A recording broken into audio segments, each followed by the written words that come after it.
Bonjour à tous et bienvenue dans ce podcast qui n'a toujours pas de nom, fait par vos créateurs, pas forcément les préférés, avec des sujets qui j'espère vont vous intéresser. Aujourd'hui, comme à chaque début d'épisode, on va vous présenter chacun notre coup de cœur pour cet épisode. Et ensuite, on traitera d'un sujet peut-être un peu plus léger, un peu moins technique. Et très drôle. Et très drôle surtout.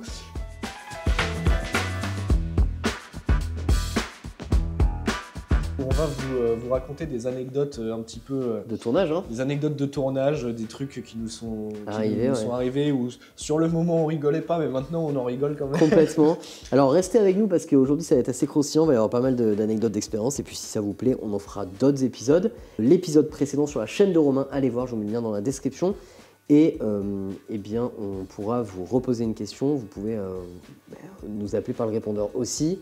Alors moi c'est Romain, je suis vidéaste en freelance, plutôt orienté spécialisé post-prod et je donne aussi des cours en école de ciné. Et moi c'est Adelin, je suis réal étalonneur et prof en école de ciné et du coup vous avez l'habitude si vous êtes abonné à la chaîne et pour tous les autres, bienvenue à vous.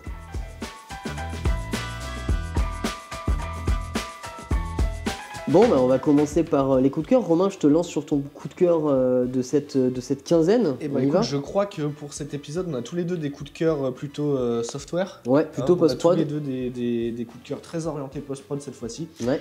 Moi, mon coup de cœur, c'est tout simplement quelque chose que je connaissais depuis longtemps, mais jamais trop testé, ou tu vois, vite fait survolé. Et je me suis mis vraiment à l'utiliser pour un projet. Ok. Et ça a été une très très bonne surprise. C'est Frame.io.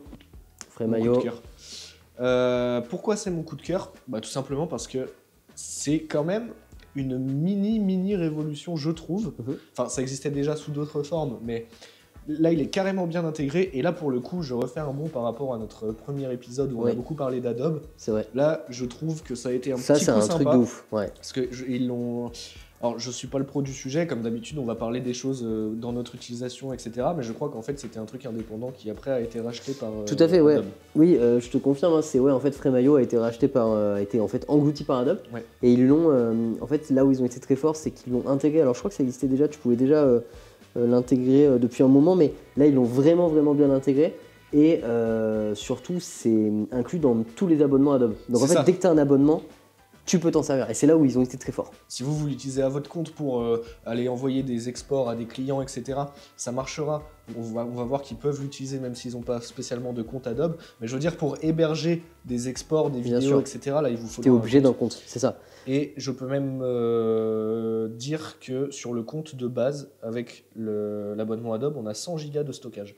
Donc par rapport à tout ce que je vais dire jusqu'à maintenant, dans mon utilisation en tout cas, c'est royal. C'est royal, on est d'accord. Et du coup, au final, même quand tu as terminé les projets, tu peux virer les projets. Enfin, c'est royal. Et ça me permet, donc, peut-être que tu peux expliquer un tout petit peu pour ceux qui ne connaissent pas Frame.io, à quoi ça sert exactement ? Alors en fait, c'est tout simplement un site internet, mais ça existe aussi maintenant en plugin. Frame.io, en fait, c'est tout simplement, ça peut être utilisé dans plein de cas de figure. Si tu veux, ça peut être... c'est un peu comme un drive. Que tu vas utiliser par exemple avec ton équipe ou avec tes clients pour gérer des retours sur un projet. Là où c'est intéressant, c'est qu'en fait, ça nous enlève toute la partie transfert d'export, etc. Envoyer une V1 via WeTransfer, SwissTransfer ou n'importe quoi. En fait, là, la première utilisation, même déjà si vous ne l'implémentez pas en plugin dans votre logiciel de montage, c'est déjà phénoménal parce qu'en fait, la première option, c'est soit si vous envoyez une version à un client, vous uploadez votre version dessus. Et votre client, même s'il n'a pas de compte, il faut juste qu'il remplisse son nom et son adresse mail, je crois. Et il peut faire des retours en temps réel sur la timeline que tu peux visualiser de la vidéo. Donc par exemple, tu vas avoir une fenêtre avec ta vidéo, une petite timeline en dessous comme une vidéo YouTube, et tu vas avoir des petites icônes où chacun a posé des commentaires parce que ça ne se limite pas aussi à une seule personne, ça peut être toute une équipe. En fait, au global, dans la production, on utilise Frame.io depuis super longtemps pour cette raison-là, pour les clients. Il existe la même chose. Alors, je sais que nous, personnellement, moi, je l'utilise beaucoup plus avec Vimeo et tout ça, mais je l'utilise aussi avec Frame.io. Récemment, je l'ai fait en étalo avec des 4 là. Mais c'est vrai que c'est très utile pour ça. Et toi, en fait, là, ce que tu trouves fou et le coup de cœur, c'est aussi parce que tu peux l'utiliser dans le logiciel. Alors, tu peux aussi directement l'utiliser dans le logiciel et j'ai un cas de figure très particulier. Vas-y, dis-nous tout. C'est qu'en fait, il existe en plugin, donc vous n'avez même plus besoin de passer par uploader un export sur l'interface web, etc. Vous installez le plugin dans votre logiciel et en fait, ça marche directement sans quitter le logiciel. Vous allez pouvoir poser votre bout de séquence dans votre serveur Frame.io. Et la personne avec qui vous travaillez, par exemple, va pouvoir directement y accéder et faire vos retours que vous allez pouvoir en fait visualiser directement sur l'interface de votre C'est logiciel. ça, sur ton logiciel. Donc tu cliques et c'est bon quoi. Donc c'est encore plus rapide que d'utiliser c'est encore l'interface plus web. direct. Et là où c'est vraiment génial, j'ai un exemple très particulier d'un projet corpo sur lequel on a travaillé à deux. Et en fait, c'était du motion design. Donc on avait un script avec plein de séquences qui se passent en motion design. C'était principalement sur After. Ça marche aussi sur After. Et la personne avec qui je travaille, on s'est séparé le script. Toi, tu fais cette scène, moi, je fais cette scène, etc. Et en fait, c'était génial parce qu'on avançait chacun de notre côté, pas forcément en même temps. Mais dès qu'on se connectait, on allait voir sur le frame.io, on voyait ce que l'autre avait fait, etc. Et directement, j'allais mettre des retours. Attention, là, tu as une animation, il y a un bug. Attention, là, ton animation, il faut qu'elle soit plus lente, etc. Et en fait, de cette manière-là, j'ai carrément quasi redécouvert mon workflow en équipe et mon workflow de post-prod. En fait, on se rend pas compte, mais ça fait... T'as l'impression que tout roule comme sur des roulettes, tu vois, tout est... en fait, c'est très fluide. Alors que, donc, pour resituer encore plus ton coup de cœur, c'est que pour les gens qui nous écoutent et qui sont plutôt, on va dire, monteurs du dimanche, vous, effectivement, ça va plutôt jamais vous servir. Mais effectivement, quand vous allez faire valider des vidéos, les vidéastes pour les clients, etc., c'est quand même une sacrée révolution, c'est quand même très fluide. Moi, je me souviens à l'époque, tu vois, pendant très très longtemps, j'ai monté pour des gros youtubeurs. Et à l'époque, on n'avait pas Frame. Et en fait, on utilisait. Donc, on t'envoyait des mails avec les nous, on envoyait des codes, Discord, etc. tu vois. C'est ça. Sur Discord, on se mettait 1701, monte le son, 1702, monte. Enfin, tu vois, c'était super long, quoi. Et le problème avec ça, c'est quand t'es deux personnes à avoir l'habitude, ça va être plus ou moins, ça va fonctionner. On a tous fait ça pendant très longtemps. On l'a fait aussi, Mais le problème, c'est que par exemple, tu vois, l'un des gros avantages de Frame, je trouve, c'est que si tu as un client en face qui est pas trop à l'aise avec tout ça, tu sais, qui comprend pas trop le monde de la vidéo, etc. Ça m'est arrivé d'avoir des clients, tu sais, qui comprennent pas bien la distinction entre les corps de métier, chaque étape de... Et en fait, là, c'est super simple pour eux parce que tu as juste à leur expliquer que tu envoies un lien et que dès qu'ils mettent pause dans la vidéo, ils écrivent ce qu'ils en pensent et terminé. Ok. Et un autre truc aussi qui est hyper important, là par exemple après sur le projet que j'avais en équipe, il fallait que je télécharge toutes les scénettes qu'on a fait pour faire la conformation ensuite dans Premiere. L'avantage c'est que Frame, comme je disais tout à l'heure, ça agit un peu comme un drive, donc tu peux venir très bien récupérer des rushs, etc. sans justement faire de transfert. Si ton collègue il a posé un rush sur Frame, toi de ton côté tu peux venir aller le télécharger, etc. Super facilement. Ouais, en fait, c'est presque ce que tu peux faire sur le Blackmagic Cloud aussi, ça, finalement. Alors, c'est un autre sujet, on en reviendra un peu plus tard, mais ok, écoute, très cool pour ce coup de cœur. Après, alors ça, c'est pas du tout... C'est moins mon utilisation, alors j'ai jamais testé, mais ça vaudrait le coup peut-être un jour de tester. De faire la comparo. Et c'est surtout qu'il y a certaines caméras où tu peux directement envoyer des proxys en temps réel sur Frame. Alors, justement, c'est le cas de ces caméras qui sont en face de nous. Le S5 IIX te le permet, par exemple, et le S5 II aussi, d'ailleurs. Tu peux envoyer effectivement des rushs en direct sur Frame.io en proxy, et donc tes monteurs peuvent directement les récupérer. Donc par exemple, cas typique, si je suis au Japon et que je shoot, tant que j'ai mon boîtier 4G avec moi, le boîtier S5 IIX envoie directement sur mon boîtier 4G qui lui envoie sur Frame.io, en gros, ça passe par internet quoi. Et toi par exemple tu peux les monter et les récupérer directement quoi. Les mettre dans la timeline, paf, monter avec quoi. Donc oui, c'est quand même très intéressant. Je pense que ça mériterait une émission entière, en vrai. Oui, clairement, parce qu'on pourrait après élargir le sujet et parler justement et de comment on peut s'en servir, voilà ça, de tous les workflows. Mais justement, on a prévu un podcast sujet workflow, donc c'est très intéressant. On verra ça pour plus tard. Alors je rallume juste le pavot qu'on a oublié, mais c'est pas grave. Voilà pour mon coup de cœur, et je pense que tu vas pouvoir enchaîner sur le tien. Ouais, alors moi ça va être très court, mais très intense. C'est un coup de cœur sur de l'étalonnage, les amis. Je vais vous parler, vous savez, on est dans la mode des émulations de pellicules, des prints, des film look. Et moi, je suis, évidemment, j'y fais pas défaut, j'adore ça aussi. Et donc, j'ai trouvé, pour moi, la meilleure émulation de pellicule à ce jour. Et c'est pas DNSur Pro, parce que je sais que DNSur Pro, évidemment, vous le savez, c'est la meilleure au global. Mais là, j'ai trouvé quelque chose qui s'appelle Filmverse en français, en bon accent français. En bon franchouillard. Exactement, Filmverse. Et c'est fantastique, donc c'est Coloris Foundry qui font ça. C'est fantastique, j'ai contacté le fondateur de Coloris Foundry, il m'a envoyé gentiment cette suite pour que je la teste. J'ai testé et je suis absolument fan, j'adore tous les looks que ça fait, je m'en sers depuis maintenant, ça fait des mois, ça fait je pense 6 mois. Et c'est effectivement... J'étais tombé, tu vois, sur une vidéo YouTube parce que je les connaissais depuis un moment. Mais vraiment, c'est absolument fantastique. Et je dois dire que je la classe au-dessus de DNSur Pro dans son style. bien entendu, The Answer Pro est inégalable dans sa globalité. Ils sont vraiment en avance parce qu'ils ont vraiment beaucoup de film look différents. Mais sur le 500D, 250D, tous les classiques, 2383, etc., positif, négatif, je trouve que le Filmverse est absolument exceptionnel. Donc voilà, c'est un coup de cœur très rapide. Ça coûte un peu cher, je crois. Ça coûte 300 balles, un truc comme ça. Mais pareil, encore une fois, c'est une utilisation pro. Tu vois. C'est ça, encore une fois, si tu es amené à l'utiliser régulièrement et qu'à chaque fois ça te fait gagner un temps colossal. Exactement. Et puis surtout, ça te donne le look qu'on cherche vraiment. Enfin, ouais, pour ceux qui sont à la recherche un petit peu de l'émulation parfaite, du film look de fou dont vous rêvez, Filmverse, ça vaut le coup, comme The Answer Pro. On peut maintenant passer au sujet principal de l'émission. Moi, c'est un sujet qui me régale un peu. J'aime bien, moi, ces petites anecdotes. Moi aussi. Ça me rappelle les vidéos d'Hardisk avec SOS Ciné. Avec Albert. Ça, c'était un régal, le matos cassé, etc. Ouais. Donc, la rubrique suivante, qui n'est autre que nos anecdotes de tournage, les galères qu'on a pu rencontrer. Il y en a forcément, il y en a pas mal. Donc là, on en a quoi? On a 5 en tout, je crois. Non, mais on va en faire quelques-unes. Et puis, effectivement, on vous fera un épisode d'après. Si vous appréciez, on fera un épisode en plus.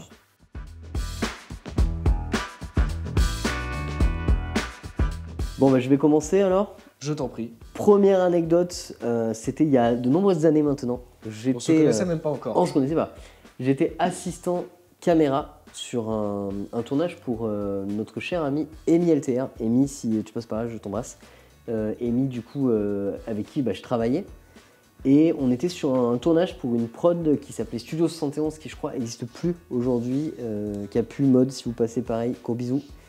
Et en gros, donc, ce tournage-là, en fait, si tu veux, c'était un film qui se passait dans un cinéma, sauf qu'en fait, la prod n'avait pas réussi à choper de cinéma. Ils avaient trouvé une péniche à Paris qui est tout à fait la même chose, finalement. Finalement, tout à fait pareil. Une péniche qui est juste en face de Notre-Dame. Et si tu veux, quand ils sont allés faire les repérages avec la prod, ils n'ont pas remarqué grand-chose. C'était juste trop cool. C'est une très belle péniche. Je ne sais plus comment elle s'appelle, mais pour ceux qui connaissent Paris, c'est une péniche qui fait scène en fait, c'est une scène, tu sais, c'est une scène ouverte en péniche, mais c'est très très cool. Apparemment, c'est des spectacles d'humoristes et tout ça, c'est très sympa. Et c'est pas vraiment un cinéma en fait, justement. Du coup, c'est vraiment une péniche. Et nous, on avait dit, c'est clair. Et nous, en gros, si tu veux, le réal Franck, si tu passes par là, bisous aussi. Donc Franck, il avait dit, on prend la péniche comme ça et on mettra un fond vert au fond. Et en post-prod, on fera une toile de projection sur laquelle, nous, tu veux, on va intégrer un gars qu'on va filmer, qui était Jérémy Nadeau, du coup, qu'on va filmer dans les locaux. Là, on avait tourné dans les locaux de BuzzFeed à l'époque, qui n'existe plus. Non, bon, bref. Et donc, on arrive sur le set. Donc, moi, j'arrive avec mon chef-op, c'est Thierry Lemaire. On commence à travailler, on travaille avec une Red Gemini là, sur ce projet. Et en fait, très très vite, on est au pré-lighting, donc on est la veille au soir, et très très vite, il y a un truc qui nous plaît pas trop, c'est qu'on se rend compte qu'il y a des bateaux qui passent à côté de la péniche. Et dans la péniche, si tu veux, dans la coque de la péniche, tu vois mais rien, tu vois. Et tu vois rien du tout. Oui. Donc t'es un peu isolé quand même du monde extérieur. T'es isolé de l'extérieur, en fait tu captes pas parce que tout est fermé, c'est un mode spectacle. Mais par contre, t'es sur l'eau. Et nous, quand on était venus, enfin quand la prod ils sont venus au repérage, ils avaient pas senti parce qu'il n'y avait pas de bateau qui passait. Ils sont pas restés longtemps. Ils sont pas restés longtemps, tu vois.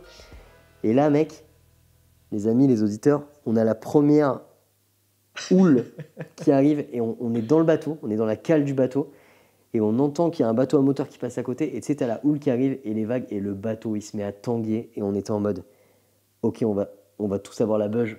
Et là, on commence à tous se sentir mal, mais au pré-lighting, tu vois, au repérage. Et tu te dis ça va être long, quoi. Et là, t'as la prod qui dit les gars, on n'avait pas vu ça, le bateau qui bouge là avant, tu vois. Et donc, on avait 2 jours de tournage dans la péniche quand même. Hein. Donc, on se dit, ok, c'est rien, c'est peut-être le soir, il y a peut-être plus de bateaux et tout, tu vois, c'est la brigade fluviale, quoi. Ouais. On va se coucher, le lendemain matin, on attaque le tournage. Mec, horrible. On arrive avec la cam, moi j'étais... Plus de bateaux. Encore pire. Moi j'étais assistant caméra, donc j'étais premier assistant, donc je faisais le point sur le film. Et du coup j'avais constamment l'œil dans mon écran, très proche, tu vois. Et Thierry, lui, il était sur la caméra, surtout sur pied. Et mec, dès qu'on regardait dans le viseur de la caméra, mais vous imaginez, tu sais, quand ça tangue et que tu n'as que ton corps qui tangue, le décor ne tangue pas, tu vois. Et tu as l'œil dans le viseur de la caméra, mais une beuge. Et là, tu as juste une envie, c'est de rentrer, de boucler ça au plus vite. On n'en pouvait plus, donc c'était rigolo parce que du coup, donc la prod, ils sont allés acheter pour tout le monde en fait, parce que tout le monde avait la gerbe. Ouais. L'intégralité du plateau avait envie de vomir. Amy, Jérémy, donc les comédiens, toute l'équipe sur le plateau, le réal, tout le monde avait envie de gerber. Et donc ils ont acheté des médicaments. Moi, j'en ai pas pris. J'ai réussi à pas gerber, mais je crois qu'il y a plein de monde qui a pris des médicaments. Et au final, on n'a pas trop eu de quiche Lorraine, mais globalement, je vous cache pas que c'était une anecdote que je trouvais très drôle. Maintenant, ça me fait un peu plus rire, mais à l'époque, ça m'a pas fait marrer parce que vraiment, on était vraiment pas bien pendant 2 jours. Ouais. Donc crois-moi, quand on a changé de décor, on était vraiment heureux de quitter cette péniche parce que ces mouvements-là qui bougeaient, c'était l'horreur. Et après, quand on rentrait du coup sur la terre, tu vois, quand on allait normal sur la terre, c'était encore pire. On avait l'impression de tanguer, ouais. Alors qu'on voyait rien, c'était horrible. Donc voilà, c'était ma première anecdote. Et le film en question, hein, pour ceux qui veulent aller le voir, c'est Projection Privée. Voilà, donc comme ça, c'est sur la chaîne d'Emi LTR. Voilà, comme ça, vous verrez la péniche, vous penserez à moi. Exactement. Caméra. Et c'était la plus soft. Je te laisse la prochaine. La moins galère. La moins galère. Je te laisse la prochaine. Écoute, moi, la première de mes anecdotes, c'était au tout début de ma freelance, tu vois. Donc, tu sais pas encore trop comment gérer avec tes clients et tout. T'arrives, t'es un peu tout timide, etc. Ça, c'est particulier parce que tu découvres un petit peu comment gérer tes clients et tout. Ok. Et donc un client, c'était une boîte qui voulait présenter leur activité, quoi. Ouais. Donc filmer évidemment l'intérieur de leur hangar, présenter ce qu'ils faisaient, etc. Et ils voulaient évidemment, on a tous eu ça, amis freelance, bonjour, vous avez un drone? Le corporate, est-ce que vous voyez d'en haut là? Ouais. Vous pouvez faire des plans du bâtiment, etc. Et donc là, ça n'a pas dérogé à la règle. Première question, il faudrait faire des plans au drone du vidéo dehors, du bâtiment dehors. Bâtiment, okay. Écoute, pas de souci. En plus, moi, j'avais un petit drone à l'époque et tout. Je me dis, vas-y, nickel. Trop cool. Première fois que je vais faire des plans au drone dans une production et tout. C'était vraiment l'une des toutes premières productions sérieuses après avoir quitté l'école, etc. Tu vois. Et donc j'arrive le matin, le jour J, et puis j'ai toute une journée de tournage. Donc là, j'ai les premières heures du matin, 1 heure, 2 heures, grand max, qui sont consacrées au plan au drone. C'était un petit peu le lever de soleil et tout, c'était joli, c'était le début du printemps, tu vois. Ok. Et après, tout le reste de la journée, je filme en intérieur, etc. Comme ça, je boucle en fait ce que je dois faire. Et donc j'arrive et tout, je me présente et tout, je commence, ils font leur vie, ils continuent à bosser, et moi je vais dehors sur le parking pour attaquer les plans au drone, quoi. Ok. Et là, premier lancer de drone, je lève le drone, je me dis « Ah, c'est sympa, il y a l'enseigne en façade du bâtiment. » En fait, je vais m'approcher de l'enseigne, tu la vois venir, et je vais faire un plan, tu vois, un travelling où ça dévoile le tout. L'enseigne, ouais, carrément. Et en fait, à l'époque, pour ceux qui connaissent, c'était le Mini 2 que j'avais. Donc, tu sais, tu as que les capteurs en dessous, mais quand tu t'approches des murs, ça freine rien. T'as pas de capteur devant, en fait. Ouais. Et donc, je fais vraiment 1 minute et tout, où je commence à avoir un petit peu un plan de loin, et après, je m'attaque à ce plan-là. Et là, je le fais une fois, ça passe très bien, mais je suis pas satisfait, etc. Et là, je sais pas ce qui s'est passé dans ma tête. J'avance avec le joystick de gauche pour aller tout droit sur l'enseigne, et je freine pas à temps. Et le drone s'explose contre l'enseigne. Et là, mon gars, mais vraiment un moment de solitude. Ouais. Mais tu sais, tu te dis, là, tout de suite, je me suis dit déjà, putain, faut pas qu'ils me voient. Parce que s'ils voient, ils vont se dire, qu'est-ce que c'est que ce margoulin qu'on a pris? C'est qui ce nulos? Alors que ça peut arriver, tu vois. Ouais, ça peut arriver de ouf. Mais quand t'es face au client, c'est comme, je sais pas, si tu fais tomber une lumière ou quoi. C'est vrai que tu fais tomber la caméra, tu passes pour un con, quoi. Ah, mais c'est ça. T'arrives avec ton Osmo Pocket là. Et j'ai les rushs de ça, peut-être qu'on les mettra. Ah oui, il faudrait. Pour ceux qui regardent en vidéo. Pour ceux qui regardent sur YouTube, on mettra le rush là. Et vraiment, et le drone ne retombe pas de la façade. Ouais. C'est-à-dire qu'il est sur l'enseigne, comme ça. Mais non. Le drone sur les lettres de l'enseigne. Oh non, mec, l'enfer. Mais du coup, t'as fait comment? Et là, gros moment de solitude, ça, je me dis, ok. Et là, ils vont le voir. Là, et puis ça faisait 3-4 mètres, tu vois. et le bureau des dirigeants est vraiment. Enfin, tu le vois depuis le parking. De la fenêtre. Gros, t'as fait comme dans Harry Potter, dans la scène où il lance le visor et il arrive à la fenêtre de McGonagall, gros. Oui, c'est ça, c'est exactement ça. Et donc, ils l'ont pas vu. Mais du coup, moi, je commence à paniquer. Je me dis, putain, déjà, il y a plein de problèmes. C'est comment je le récupère. Et vu qu'il va être pété, une hélice ou quoi, ou n'importe quoi, comment je vais faire les plans au drone que je suis censé leur sortir? Parce que je rappelle que c'était le premier plan que je shoot. J'ai rien dans la carte SD. Et à l'époque, je débutais et tout, donc j'avais pas beaucoup de matos. J'avais juste ce drone-là, tu vois. Ok. Et, et là, je me rappelle que dans la voiture, j'avais un pied, tu sais, un pied de lumière à la con de panneau Oh LED. Là. putain, tu l'as pris J'ai pour aller. déplié au maximum et pour essayer d'aller choper le Ouais, drone d'aller comme le ça, faire comme bouger, un manche quoi. à balai et de Sans le faire péter la tomber. façade, hein. Déjà sans me faire voir parce que j'étais giga honteux. Et surtout sans péter le drone, encore plus en le faisant tomber, Ouais, tu vois. c'est clair. Parce que à cette époque, j'avais l'assurance DJI, tu sais, quand t'as le remplacement Ouais, et tout, le donc ça DJI m'embêtait Care. pas, mais c'était pour les images que je devais sortir, quoi. Merde, la tristesse, mec. Et là, je prends mon trépied, j'arrive à le faire tomber et il tombe à plat sur le goudron, j'arrive pas à le rattraper. Et là, je me dis, bah c'est bon, c'est mort, c'est fini. cuit, ouais. Je vais devoir leur dire que je dois revenir et tout. J'étais déjà en train d'essayer de trouver une combine parce que tu vas pas leur dire, bon, bah vu que je suis un gros naze, j'ai planté les drones sur la façade, donc bah faut que je revienne. Donc je réfléchissais à ça et tout. Et là, je vais pour ramasser le drone et à première vue, il a rien, tu vois. Ouais, il a toujours les loupiottes qui clignotent et tout. Et là, je sais pas par quelle chance j'ai eu ça, mais rien de cassé. Pas une hélice cassée, rien et tout. Je me dis, là, j'ai quand même eu un gros coup de chance. Putain, t'as eu du cul. Et du coup, comme quoi, comme ça- si de ça rien résiste, n'était, hein. comme si de rien n'était, j'ai repris les plans et j'ai shooté ce que je voulais et tout. Mais il est vraiment très résistant parce que le drone, le Mini 2, j'en ai fait une vidéo sur ma chaîne d'ailleurs où je parle un peu plus en détail. Mais Ouais. en fait, c'est ouf parce qu'il paraît très fragile. Mais en fait, je l'ai fait voler dans des conditions, mais De n'importe merde, comment, ouais. tu vois. Notamment se prendre le mur et tout. Et Ouais. j'ai jamais eu de problème. J'ai toujours Putain, c'est pu, ouf. ouais. Et ça, c'est une anecdote qui est quand même terrible parce que c'est le truc quand tu débutes un peu, c'est tes premiers clients et tout. T'es un peu stress, Mais t'es pas, mec, t'es y a pas rien confiant de à 100%. pire. Là, c'est le coup de Tu massue. plantes le drone, mais Ah, je te gros, jure. c'est un des pires trucs je pense que c'est un des pires trucs qui puisse t'arriver, tu vois. Et encore parce que en plus c'est un gros bâtiment, c'était une usine quoi. Ouais, Donc ouais. imagine si je l'avais posé sur le toit de l'usine et tout. Mec, ça- ah ouais, mais là t'aurais été. Ouais. Excusez-moi, Oh, vous avez excusez-moi, un accès, vous avez un accès au toit parce que il y a mon drone sur le toit. Alors vous allez jamais me croire. Il y a un Il y a un oiseau qui oiseau. passe. Dites-nous vos anecdotes hein, au répondeur. N'hésitez pas, donnez-nous vos anecdotes, appelez-nous sur Alors le on veut répondeur. savoir, sachez qu'on n'est pas seul. Hein. Ça nous est tous arrivé. Dans des 2 trucs semaines sur la où chaîne on a de. été mauvais. C'est clair, dans 2 semaines sur la chaîne de Romain, on écoute vos anecdotes. Donc n'hésitez pas, dites-nous vos anecdotes vraiment. Et, Tu vas pouvoir attaquer sur oui. sur ta deuxième anecdote. ouais, alors là j'en ai une plutôt bonne aussi. Et toi, tu Allez, en as- allez, je suis chaud. Bon, pour ma deuxième anecdote, moi c'est plutôt rigolo. C'est plutôt rigolo, mais ça aurait pu virer quand même au drame parce que cette Disons que anecdote quand en fait. ça s'arrête au stade où c'est pas encore devenu trop grave, Ouais. on en rigole. Mais en fait, tu vois, c'est pour ceux qui ont vu la série Fiasco sur Netflix, c'est un peu une anecdote comme ça. Vous allez comprendre. Donc, c'était mon plus gros projet de l'année. J'en ai parlé dans mon bilan, justement. Pour ceux qui l'ont pas vu, allez le voir. C'est un projet qui était le 4-2 Challenge de Pana. Donc, c'était Ouais. mon plus gros projet en tant que réal dessus et à travailler au global. J'ai fait de l'étalo aussi, mais c'était vraiment un gros projet, ce truc-là. Et c'était un projet très compliqué, très vaste. Et bref, il y avait des créateurs et il y avait notamment mon pote Alex Jackson. Alex, tu passes par là. Qui était avec Enora. Enora aussi, tu passes par là, bonjour. Et en fait, ils étaient en duo, tu vois. Et en gros, pour vous expliquer le concept, chaque duo de créateurs avait des défis à relever, et notamment le défi principal qui était de réaliser un court-métrage assez rapidement, en 7 heures, je crois. Et donc l'idée, c'était que on leur avait mis ce qu'on appelle une bijoute. Donc une bijoute, souvent en audiovisuel, hein, pour ceux qui ne savent pas, c'est un petit peu l'endroit où on récupère tout le matos. Et la bijoute, c'est aussi, ce qu'on qualifie de bijoute, c'est aussi, par exemple, tu vois, du grip, des attaches lumière, des machins comme ça. En fait, C'est voilà, un peu donc ton la stuff bijoute. quoi pour les gamers C'est ton stuff. qui nous écoutent. C'est ton stuff. Donc on leur avait fait une bijoute, hein, on peut qualifier comme ça. C'est-à-dire qu'en fait, on leur avait fait un endroit dans lequel ils vont récupérer du matos. Et ils avaient chacun un matos limité à prendre. Et tu as le duo Enora et Alex qui s'élancent et ils prennent la machine à fumer. Tu vois, moi, je tenais vachement à la machine à fumer.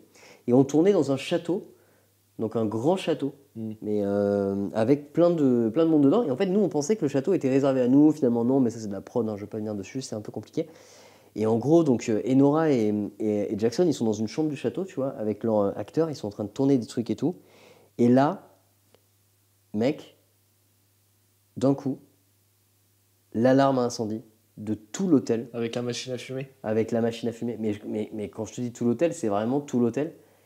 Et moi, sur le coup, je monte très vite dans la chambre et je dis ouais, vous inquiétez pas, on va faire arrêter l'alarme et puis on va la faire désactiver, puis c'est bon, quoi. Tu Surtout vois. que dans ces trucs-là, comme les établissements publics et tout, c'est vite relié aux pompiers. Et Exactement. Et en fait, c'est ce que m'explique la directrice. Donc, la directrice, elle était au bord du burn-out, tu vois. On était arrivé depuis même pas 48 heures. Elle était au bord du burn-out, elle n'en pouvait plus, elle voulait vraiment nous virer, ils n'en pouvaient plus, tu vois. Donc ça, faudrait on en fera une vidéo un jour un peu plus tard, là. Mais en gros, du coup, tu as Jackson et Enora qui sont hyper mal à l'aise et tout. Il y a Panasonic, il y a tout le monde dedans. Et tout le monde est en mode, ouah, putain, qu'est-ce qu'on fait et tout. Donc on fait arrêter l'alarme, sauf qu'en fait, dans ces établissements, comme tu dis, publics et tout, ce qui se passe, c'est que même si c'est un peu privatisé, par sécurité, ils sont obligés d'évacuer tout l'hôtel, tout le château. Et là, gars, on se retrouve tous dehors. T'as tout le château, tout le monde va dehors. T'avais Alex et Nora, ils étaient hyper gênés et tout. Alors que c'est pas leur faute, en fait, c'est notre faute. C'est parce que nous, on leur a donné le truc à fumer. Et là, moi, dans ma tête, tu sais ce que je me dis? Je me dis, bordel de merde. On va se faire dégager du tournage. Non, pire que ça. Je me dis, bordel de merde. Dans mon montage final, quand je les ai filmés en train de récupérer leur machine à fumer, comment je vais justifier le fait qu'en fait, ils n'ont pas la machine à fumer, quoi. Enfin, tu vois, moi, direct dans ma tête, gros. Au niveau tu vois, des moi, je suis en mode, raccords, Moi, j'ai l'anecdote réelle, tu vois, je suis en mode, oh, putain, on n'aurait jamais dû. Moi, je pensais, en fait, j'étais persuadé que la machine à fumer, c'était OK. Sinon, on n'aurait pas emmené de machine à fumer, tu vois. Mais en fait, non, c'était pas OK. En fait, tout le monde s'est persuadé de la même chose, la prod aussi. Et du coup, tu t'es occupé de ça, tu t'es occupé de ça. C'est ça, Tout le monde croit qu'il y en a un qui s'en est occupé. Exactement, et fait, donc non. c'était fiasco. Donc vous imaginez une scène de fiasco avec Pierre Ninet qui arrive et d'un coup il y a un truc qui se passe. Mais c'était pareil, j'étais là au milieu dehors avec les mains sur la gueule comme ça en train de me dire putain comment je vais raccorder ça, putain qu'est-ce qui se passe. Et ils avaient plus de temps, c'était le bordel, tout le monde était dehors. La meuf de l'hôtel, la directrice, gros je te dis, elle voulait nous tuer, limite elle sortait avec des haches et tout, elle nous refaisait la guerre des Vikings, et là on était en Vendée mec. Et en fait c'était un truc de fou avec les fourches. Donc cette anecdote-là, maintenant, elle me fait beaucoup rire, mais sur le coup, en fait, je me suis pas inquiété, tu vois, pour l'hôtel et tout, parce que de toute façon, je savais qu'on allait rester, on allait se démerder, mais par contre, sur le coup, ça m'a fait vraiment très, très peur. Et puis, tout le monde était là. Donc, il y avait William Thomas, il y avait Maxime, il y avait Ben, tu vois, on était quand même pas mal de créateurs, il y avait vraiment du monde, et du coup, ils étaient tous là à attendre et tout, on pouvait rien faire, enfin, c'était vraiment l'enfer. Donc voilà, toute l'équipe technique dehors, vraiment tout le monde. Par contre, là où ils ont été ouf, c'est que le château, finalement, ils nous ont un peu mythho sur les bords. Tu vois, le château, en fait, ils nous avaient dit qu'on était tout seul, mais finalement, on n'était pas vraiment tout seul dedans. Enfin, voilà, c'était pour vous raconter cette petite anecdote-là. Et bah écoute, je te laisse faire ta deuxième anecdote. Écoute, ma deuxième anecdote, c'est un classique. Mais les classiques, ça fait jamais de mal. Hein. Moi, je suis pour un petit rappel. Non, parce que ça fait une piqûre de rappel quand même. Hein. Moi, c'est la fameuse carte SD formatée. Ouais. Alors, c'est fou. Mais c'est chez le même client que le drone. Ah oui, donc là c'est un double. Là tu fais un doublé. Là c'est un doublé. Donc, là ça peut faire très mal. Ouais. Je sais pas. J'étais pas en forme ou je sais pas. Parfois, j'ai pas suffisamment été assez rigoureux sur mon workflow et tout. Ouais. Et en fait, je passe toute la journée à shooter après mes fameux plans au drone à l'intérieur de l'usine, à prendre des plans des machines, etc. Et en fait, une fois tous les 1-2 heures, etc. Je retourne au bureau. Faire le backup des cartes SD quoi. Tu vois, en général j'en mets dans la poche, je vais jusqu'à l'atelier, je filme, etc. Après je fais une petite pause, je vais backuper, etc. Ok, jusqu'ici ça se tient. Okay. Sauf que je sais pas comment je me suis débrouillé, j'ai mélangé les numéros des cartes SD, etc. Ah, les fameux petits gaffeurs, hein, les petits morceaux de gaffeurs sur les cartes SD. Maintenant elles sont toutes étiquetées, ouais.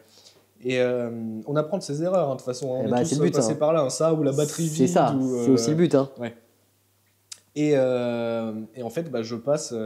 C'est une anecdote qui se finit très très bien pour le coup, celle-là, comme le coup du drone, j'ai eu de la chance encore. Et en fait, j'ai peut-être 1 heure de tournage que je formate.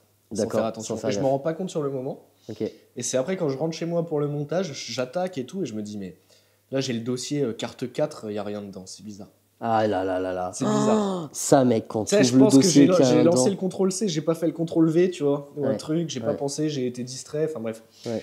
Et j'ouvre chez moi et je me dis non, c'est pas vrai, il me manque 1 heure de tournage et tout. Ouais.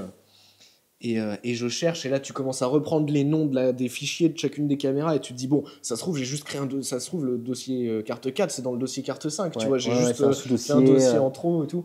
Et je compare les numéros et là tu sais que t'es baisé. Tu sais que t'es baisé. Et là tu vois que t'as un trou de vidéo 200 vidéo 6233, tu me dis vas-y c'est bon, faut que je trouve la 6234 et en fait ça passe à la 6078. Voilà, et là tu sais que t'es baisé.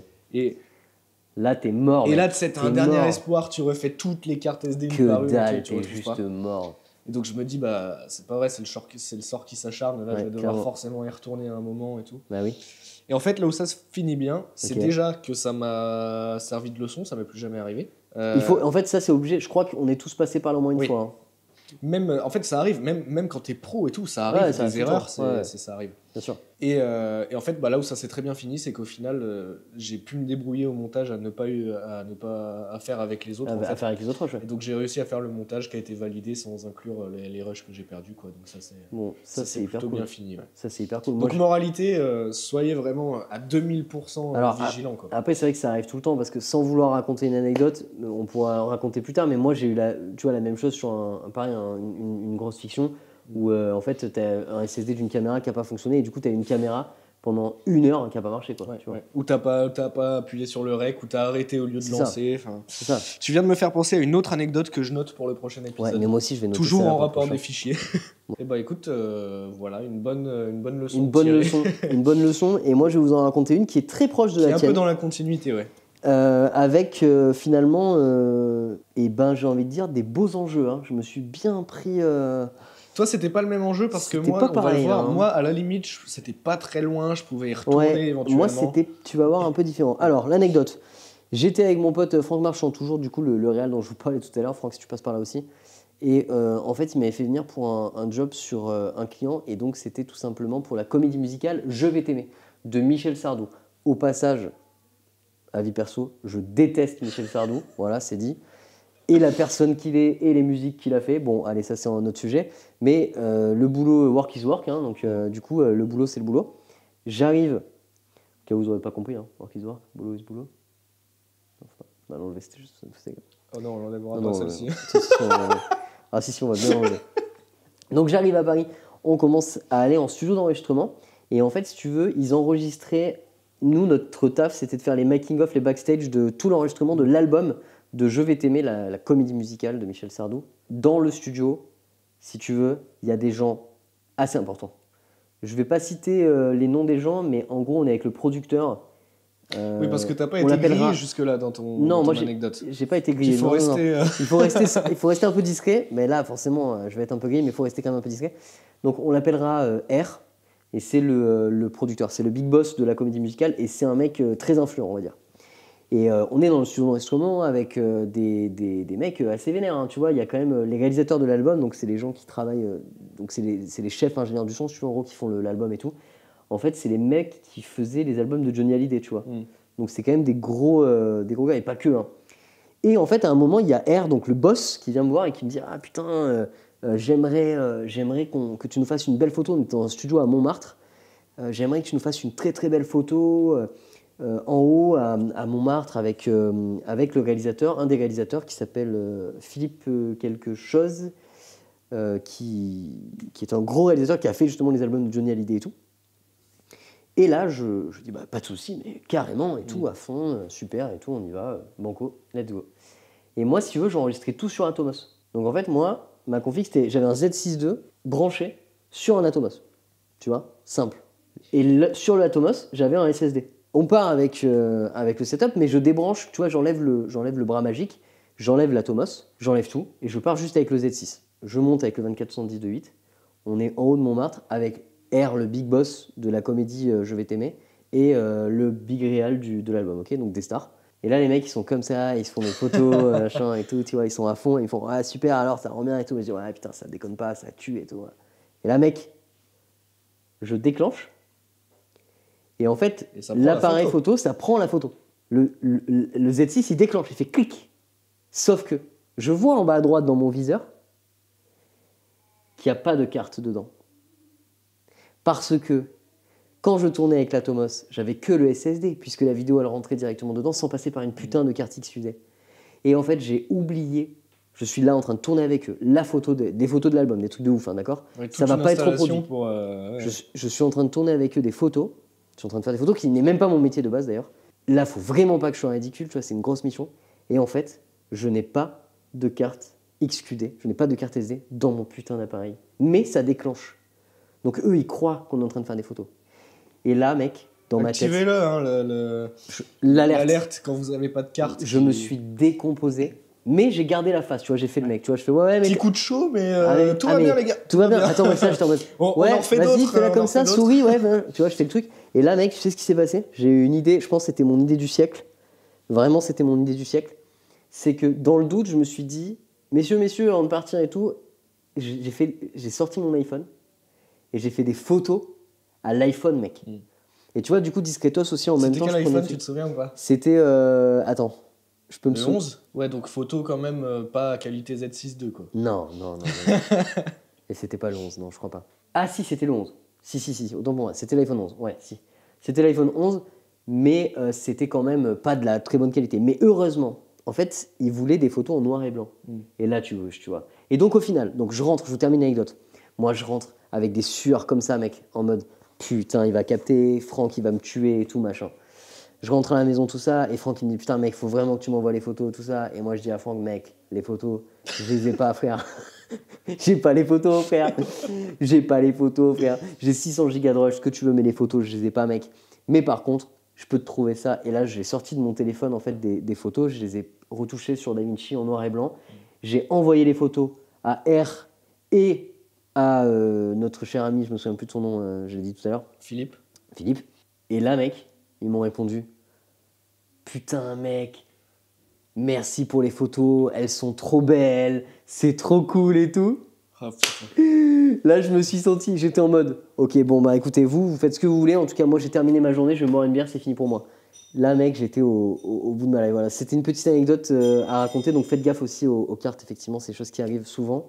Moralité, voilà, c'est tout pour mon anecdote. Je peux pas vous dire les vrais noms, mais sachez que c'était des gens vraiment importants, des gens avec qui t'as pas du tout envie de foirer ce genre de presta, quoi. De t'embrouiller. Ouais. C'est terminé après, c'est ciao. Donc voilà. Donc si vous voulez, on en aura plein d'autres. Si ça vous a plu, les amis, vous nous dites. On a vraiment plein d'autres anecdotes. Eh ben, merci de nous avoir écoutés jusque-là. Pensez au petit répondeur, comme à chaque fois. Laissez-nous un message sur, en l'occurrence aujourd'hui, si vous aussi vous avez eu des petits moments de solitude en tournage, Ou en des gros prestation, moments. ou des gros moments de solitude, parce que là, dans la plupart des cas, ça a plutôt bien fini pour nous. Moi, je veux vraiment, tu vois, un mec qui s'est chié dessus ou quoi. Tu sais, moi, je veux un truc vraiment rude. Du truc, ouais. S'il vous plaît, là, si vous avez des trucs bien hardcore, allez-y, envoyez là. Et puis, bah écoutez, on vous dit à très vite dans 15 jours pour ce nouveau podcast avec la réponse de tous vos vocaux. Salut, ciao. Salut.